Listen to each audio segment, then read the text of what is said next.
The Seven Commanders.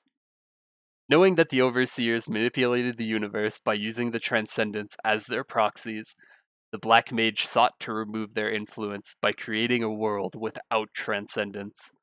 Though he was standing against a primal power, his sole advantage was that the Overseers, in creating a fixed universe, made it so that all possible futures could be calculated based on known variables.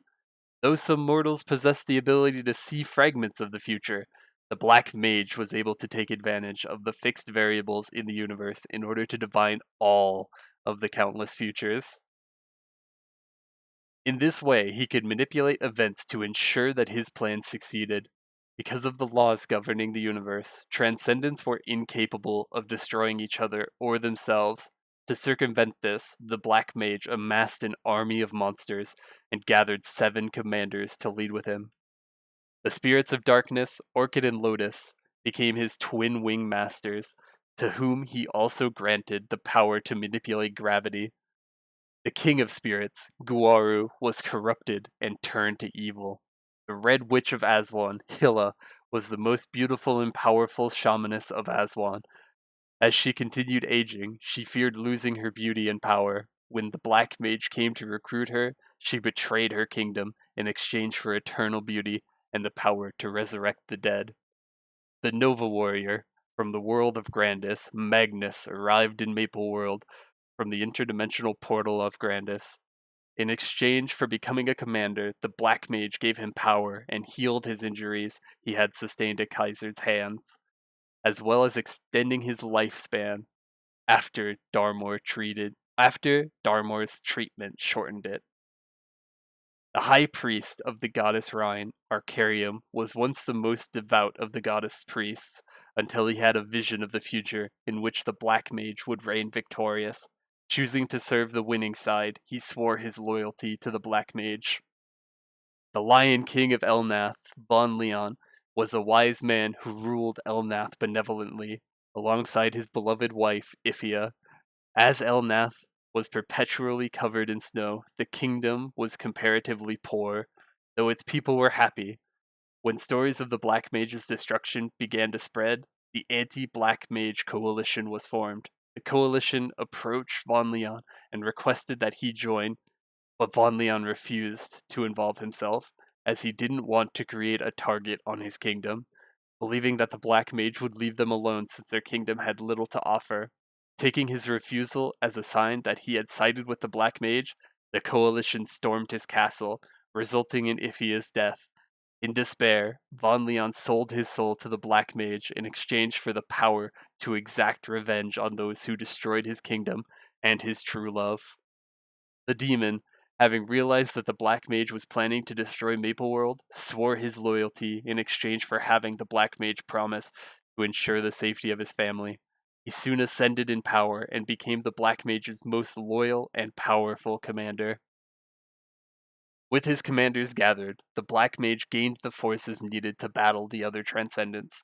However, the biggest problem that remained was how he would be able to destroy himself. In all possible futures, there was no situation in which he, as a Transcendent, could be killed. He knew that he needed to create a being who could change fate, and so he decided to create an adversary of destiny. Just as in eons past, during the ancient war, a mortal who bonded with a seal stone would gain a power greater than that of the ancient gods and the Transcendents alike. Though he knew that he had to create an adversary, the power of the sealed stone would make them an unpredictable variable, which was the reason why they could defy destiny. In order to force the adversary into using their power for the specific purpose he needed, the Black Mage planned to subliminally influence their decisions. Author's note: this was done through things like having Lucid manipulate the gate to the future in order to show the Alliance that they would ultimately lose.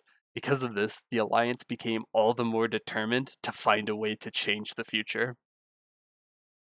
As the Sealstones operated on the collective determination of the masses, he made it a priority to push the world into resisting the idea of a fixed future, as their strong desire would be channeled through the Sealstone as the adversary championed their strongest wish. To do so, He planned to make it appear as though his ultimate goal was to create a new world in place of their old one. In this way, he would force the people into rallying against him, while also keeping his commanders in line by promising them a place in his new world order. Author's note: for those wondering why this wasn't his goal to begin with, he was fundamentally acting to free the people and wanted as many to survive as possible, which couldn't happen if the world was destroyed. From his perspective, all the lives lost were a means to an end, as he believed that they were a necessary sacrifice so that the world could experience true freedom after the transcendents were gone. He even references this tunnel vision when he speaks with the adversary after his death, in which he admits that he lost sight of the value of life in his time as the Black Mage. Additionally, this wouldn't have worked anyways, as Cow's memories reveal that the White Mage would have still existed in the New World, meaning that the Overseers would still have a hold over it. To carry out the Genesis ritual, the Black Mage needed the powers of creation and destruction, along with a high volume of pure Erda. To obtain creation and to aggregate a huge concentration of Erdas, he needed to create a convergence of the three worlds, which would allow him to not only siphon the Erdas generated from the collision, but also steal the powers of creation from another transcendent of light, as a world without active transcendence automatically sought out another world to merge with in order to maintain its balance of transcendence. The Black Mage planned to seal the other transcendents of Maple World as well as himself. He began a war of conquest with his commanders and planned to use them to fight against the other transcendents while simultaneously drawing out the very heroes who would seal him.